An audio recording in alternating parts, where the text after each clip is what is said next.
চুক্তির প্রত্যেকটা বিষয় মানুষের জানার অধিকার আছে। দুটো বিদেশি কোম্পানির কাছে আজকে বাস্তবে আমাদের সমুদ্র বন্দরকে আজকে তুলে দেওয়ার পায়তারা করা হচ্ছে। দেশি বা বিদেশি কোনো এজেন্ডা বাস্তবায়ন করবার কোনো সুযোগ এই অন্তর্বর্তী সরকারের জন্য নাই। আমরা দুর্ভাগ্যজনকভাবে আমরা লক্ষ্য করলাম সরকার অত্যন্ত তাড়াহুড়ো করে এই ধরনের কোনো প্রকল্পের জন্য আন্তর্জাতিক দরপত্র আহ্বান করা ছাড়াই তারা চট্টগ্রামে এবং আমাদের এখানে কেরানীগঞ্জে এবং তারা দুটো কন্টেইনার টার্মিনাল বিদেশি কোম্পানিকে দেওয়ার জন্য তারা চুক্তি স্বাক্ষর করেছেন এবং এটা অত্যন্ত গোপনীয়তার সাথে এই চুক্তি স্বাক্ষরিত হয়েছে। কেন এই গোপনীয়তা?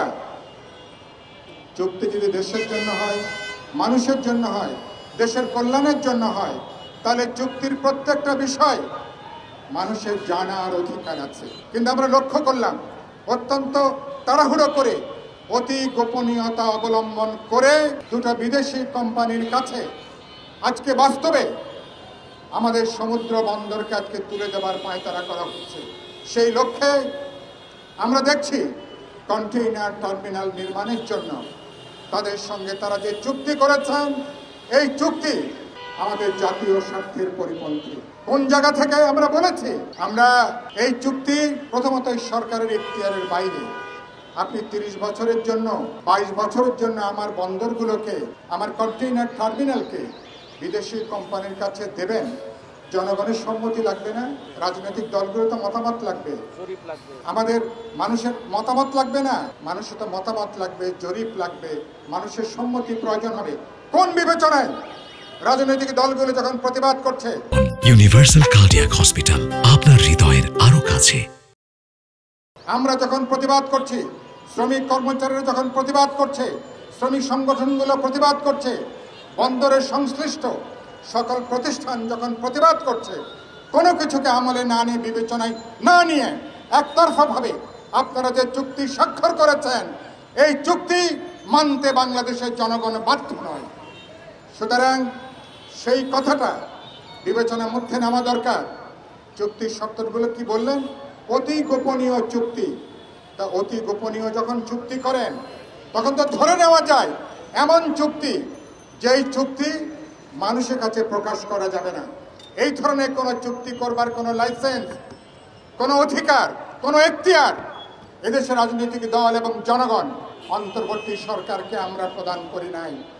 যেই সরকার, এবং কেন তাদের এত তাড়াহুড়ো, কেন এত লুকোচুরি, কেন এত গোপনীয়তা?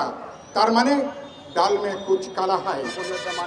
তার মানে চুক্তির মধ্যে এমন কিছু আছে যা আমার জাতীয় স্বার্থকে বিপন্ন করবে, হয়তো আমার নিরাপত্তাকে বিপন্ন করবে, আমার অর্থনৈতিক স্বার্থ, রাজনৈতিক স্বার্থ, নিরাপত্তার স্বার্থের জন্য হুমকি হয়ে দেখা দিতে পারে।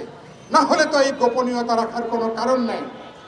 এবং আপনারা জানেন চট্টগ্রাম বন্দর কি মংলা বন্দর কি আমাদের পোর্টগুলো, এগুলো আমাদের অর্থনীতির গুরুত্বপূর্ণ লাইফলাইন, আমাদের অর্থনীতির গুরুত্বপূর্ণ লাইফলাইন।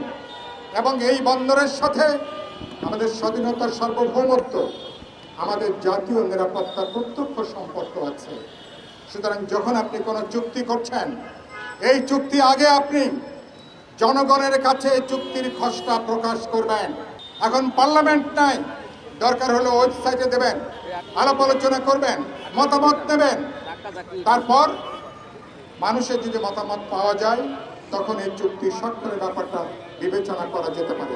কিন্তু এই সরকারে এ ধরনের নীতি নির্ধারণী কোনো বিষয়ে কোনো চুক্তি স্বাক্ষরে কোনো উদ্যোগ নেওয়ার কোনো সুযোগ নাই।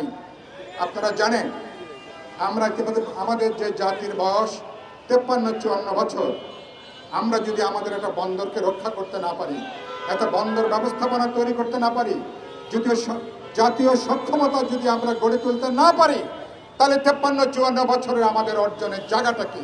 বাস্তবে এরা বিদেশিদের কাছে দীর্ঘমেয়াদে আমাদের বন্দর, আমাদের জাতীয় অর্থনীতিকে তুলে দেবার পায়তারার অংশ হিসাবে আমরা দেখছি এই ধরনের একের পর এক চুক্তি করা হচ্ছে।